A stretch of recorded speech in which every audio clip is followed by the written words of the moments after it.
नमस्कार विद्यार्थी मित्रांनो, या व्हिडिओमध्ये आपण समान नागरी कायदा म्हणजे नेमकं काय आहे ते समजून घेणार आहोत. व्हिडिओ आवडला तर व्हिडिओला नक्की लाईक करा, चॅनलला जास्तीत जास्त सबस्क्राईब करा आणि ज्यांनी सबस्क्राईब केलेला आहे त्यांचे खूप खूप धन्यवाद.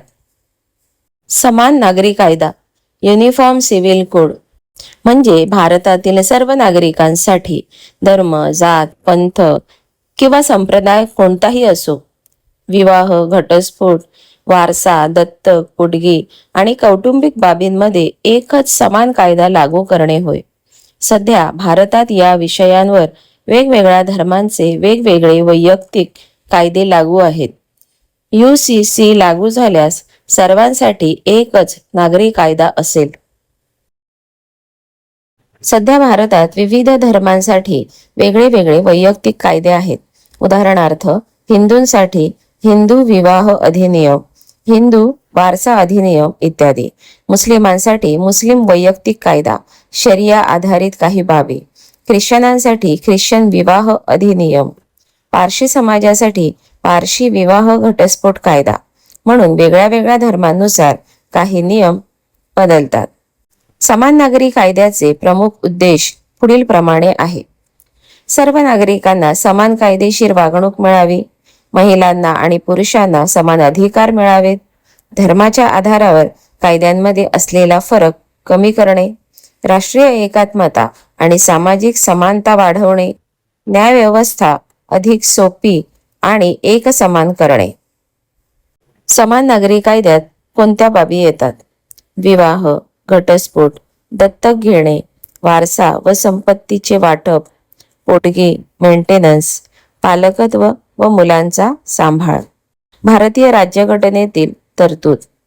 भारतीय राज्यघटनेच्या अनुच्छेद 44 मध्ये राज्याने देशातील नागरिकांसाठी समान नागरी कायदा लागू करण्याचा प्रयत्न करावा असे नमूद केले आहे. हा भाग राज्याच्या मार्गदर्शक तत्वांमध्ये आहे, त्यामुळे तो न्यायालयाकडून थेट अंमलात आणता येत नाही, परंतु शासनाने त्याचा विचार करावा अशी अपेक्षा व्यक्त केली आहे. समान नागरी कायद्याचे फायदे. सर्व नागरिकांसाठी समान न्याय. महिलांचे अधिकार अधिक मजबूत होऊ शकतात. कायदे अधिक स्पष्ट आणि सोपे होतील. धर्माच्या आधारावरील कायदेशीर भेद कमी होतील. राष्ट्रीय एकात्मता वाढण्यास मदत होऊ शकते. समान नागरी कायद्याबाबत व्यक्त केल्या जाणाऱ्या चिंता. काही समुदायांना वाटते की त्यांच्या धार्मिक परंपरा आणि वैयक्तिक कायद्यांवर परिणाम होऊ शकतो. भारतात अनेक धर्म, संस्कृती आणि प्रथा असल्याने सर्वांना मान्य असा कायदा तयार करणे आव्हानात्मक ठरू शकते. कोणताही नवीन कायदा तयार करताना सर्व समाज घटकांशी व्यापक चर्चा आणि सल्लामसलत आवश्यक असल्याचे अनेक तज्ज्ञांचे मत आहे.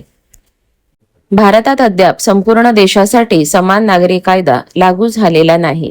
तथापि काही राज्यांनी त्यांच्या अधिकार क्षेत्रात संबंधित कायदे करण्याचा प्रयत्न केला आहे. राष्ट्रीय स्तरावर या विषयावर चर्चा सुरू असून हा कायदा लागू करावा की नाही आणि तो कसा असावा यावर विविध मतप्रवाह आहेत.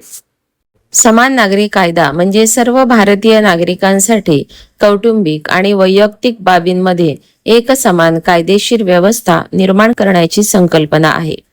त्याचे समर्थक समानता, महिलांचे अधिकार आणि एक समान न्याय यावर भर देतात, तर विरोधक धार्मिक स्वातंत्र्य, सांस्कृतिक विविधता आणि वैयक्तिक कायद्यांच्या संरक्षणाबाबत चिंता व्यक्त करतात.